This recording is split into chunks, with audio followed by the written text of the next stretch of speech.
Hola amigos, un cordial saludo para todos. Con el mayor gusto atiendo esta invitación para ofrecerles algunas consideraciones sobre un tema complejo, diverso, extenso, relativo a la posición espírita con respecto a la política y la comprensión que se deriva de la espiritualidad misma dentro de esta visión.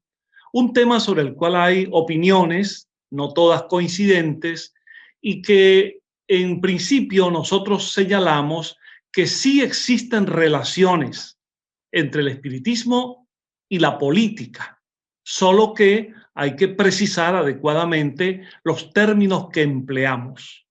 Y en relación con la política, precisar este concepto nos lleva necesariamente a la autoridad de Aristóteles, quien definió al ser humano con aquella expresión clásica griega de zoon politikon, es decir, un animal político, y vale mejor decir un ser social, porque el ser humano está hecho para vivir y convivir, para reunirse con los demás, para formar grupos, familias, pueblos, sociedades, es decir, para formar lo que los griegos llamaban la polis.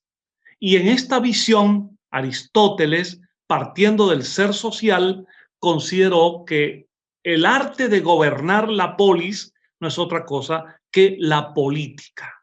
Y es en este sentido clásico fundamental que nos vamos a apoyar. La política como arte, como oficio necesario para la dirección, para la conducción de toda sociedad organizada.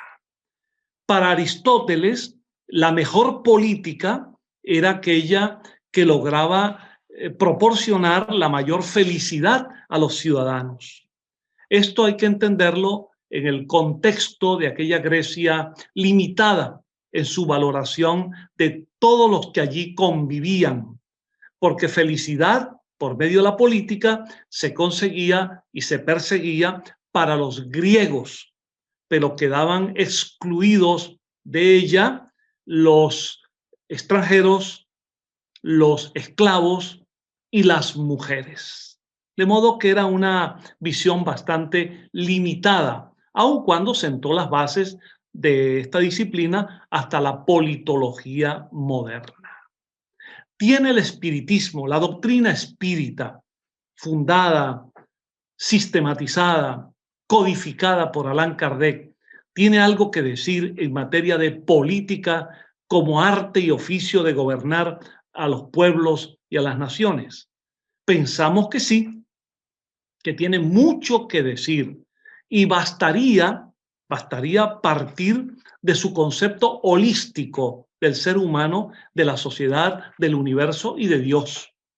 En la visión espírita hablamos de una tetradimensionalidad para entender al ser humano, que es un espíritu que ha vivido muchas veces antes, que vive ahora y vivirá muchas veces, indefinidas veces en el porvenir. Ese espíritu en cada existencia encarna en un ser biológico, un ser que ontogénicamente recibe la herencia y filogénicamente las características de todo el proceso evolutivo a lo largo de la historia de la vida. Es un ser, por tanto, espiritual, es un ser biológico, es un ser psicológico con una determinada personalidad, conducta, emociones, sentimientos, valoraciones, impulsos, tendencias, y es un ser social. Por eso decimos que en esa tetradimensionalidad que el espiritismo reconoce, debe ser visto el ser humano como un ente bio, psico, socio, espiritual. Y ahora nos referimos específicamente a esta dimensión social, esta dimensión que nace del ser encarnado viviendo y conviviendo con otros en el marco de las relaciones de una sociedad. Y de ello se ocupó Kardec a lo largo de su obra. Y en ese corpus kardeciano vamos a encontrar textos fundamentales que hacen a lo que podemos llamar una doctrina social espírita. Particularmente valdría la pena recordar que en el libro tercero, en el capítulo tercero del libro de los espíritus, nos vamos a encontrar con las llamadas leyes morales. Leyes que todas tienen que ver con esa participación en la polis, en la política, en el mejoramiento humano y en el gobierno de la sociedad. Ley de sociedad, ley del trabajo, ley de reproducción, ley de libertad, ley de igualdad, ley de creación, ley de destrucción, ley de justicia, amor y caridad.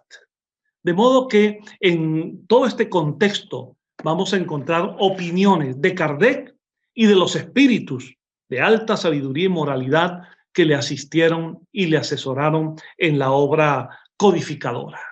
El principio fundamental que deriva de la tesis kardecista y espírita, por lo tanto, es que hay una relación dialéctica entre la necesidad de que el ser humano se transforme moralmente y a la vez en ese proceso dialéctico de relación, la sociedad también se transforme positivamente. Mejoramiento moral del ser humano y mejoramiento y perfeccionamiento de la sociedad hacia ese mundo más justo, más libre, más fraterno, más amoroso que los espíritas y todas las personas de buena voluntad deseamos. En ese contexto y basado en sus principios esenciales, Dios, inmortalidad, evolución, reencarnación, comunicación espiritual, infinidad de la vida en el universo. En ese contexto, el espiritismo propone una visión social espírita de progreso, de avanzada, para contribuir con ese proyecto de un mundo mejor, como hemos dicho. Y en este sentido, y en términos muy prácticos, conviene decir que una cosa somos los espíritas, militantes o adeptos del movimiento, y otra cosa es la doctrina misma, otra cosa son los centros espíritas, las sociedades, las asociaciones o las federaciones. Hay que diferenciar entre nuestra actividad como espíritas en la sociedad, diferenciarla del movimiento en sí y sus responsabilidades. Digo esto porque a un espírita como ciudadano le conviene participar en el medio social y político y hasta partidista, si así lo desea. Y por supuesto, se espera que esa participación la haga en consonancia con los elevados principios éticos, filosóficos, espirituales que ha absorbido de la doctrina kardecista. Queremos líderes espíritas en la sociedad, pero no lo pueden hacer, no lo deben hacer en nombre del espiritismo, en nombre de la doctrina espírita o comprometiendo a su centro espírita o a su federación o a su asociación. Lo que sea su opinión y su participación como espírita la hará como ciudadano que, aplicando los principios que ha aprendido, los expresa, los transmite, los lleva a la sociedad para buscar ese cambio, pero sin comprometer al movimiento espírita con el cual está ligado, porque este movimiento tiene que ser plural y en él caben todas las opiniones, caben todas las personas de buena fe y de buena voluntad, con independencia de no solo su creencia religiosa, no solo con independencia de su visión política, sino además de ello, como es clásico decirlo en el espiritismo, independiente de cualquier diferencia étnica, idiomática, de nacionalidad, o de su orientación sexual o de otra naturaleza. De modo que el espírita puede actuar y debe actuar en la sociedad, no esperar que Dios o los espíritus resuelvan lo que corresponde a los seres humanos resolver, pero no comprometer a la institución espírita. Es allí donde claramente establecemos esta relación. El espiritismo tiene mucho que decir en términos sociopolíticos, derivados sus conceptos de la doctrina general que expresa. Pero no conviene que el centro espírita, el movimiento espírita, sea utilizado como batalla para luchas partidistas. No conviene que haya proselitismo partidista o político dentro de las instituciones, porque la finalidad de las asambleas espíritas, como Kardec las designaba, es la educativa, la de instrucción, la de perfeccionamiento moral. Y a partir de allí, esos ciudadanos espíritas pasan a trabajar, a esforzarse, porque en su ambiente personal, social, laboral, sindical o político, sea capaz de trasladar estas ideas para el mejoramiento de la sociedad. En este sentido, nos parece que políticamente hablando, el espiritismo propone un programa concreto de acción social y, si se quiere, de acción sociopolítica. En este sentido, aristotélico de la palabra y también kardecista, de búsqueda de la transformación social a partir de la transformación personal. Y en ese programa básico se nos luce que hay ideas fundamentales en las cuales el movimiento espírita, sin compromisos partidarios, puede perfectamente pronunciarse sobre causas nobles, causas positivas que puedan y deban ayudar al mejoramiento del ser humano y el mejoramiento de la sociedad. Algunos de estos conceptos con los cuales queremos enmarcar esta visión social espírita, queremos enumerarlos dentro de una lista que es mucho más amplia de lo que ahora podríamos señalar. Pero nos parece que no podemos dejar por fuera posiciones espíritas sobre asuntos palpitantes de la realidad social y política, como lo hicieron quienes nos precedieron el movimiento, empezando por el propio Kardec, o León Denis, o Amalia Domingo Soler, o Manuel Porteiro, o Herculano Pires, o esos grandes pensadores que entendieron perfectamente que el espiritismo tiene una propuesta moral y social.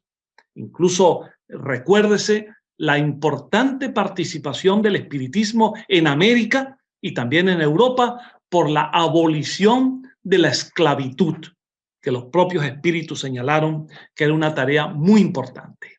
En este sentido, decimos, un programa social espírita que luche por la superación de las desigualdades y las injusticias sociales, por el respeto a los derechos de la mujer, de los niños, de los trabajadores, por la búsqueda de una relación ecológica con la naturaleza y con el planeta, por la implantación de modelos democráticos políticos en nuestros países que superen toda clase de tiranías o de totalitarismos de derecha o de izquierda, del signo que sean, superación de todas esas elementos, de todos esos elementos negativos que han llevado a estas dictaduras. Y en definitiva, por un mundo en paz, la superación de las guerras y la construcción, pues, de ese mundo de iguales, de justicia social, de fraternidad, un mundo de libertad y un mundo de amor.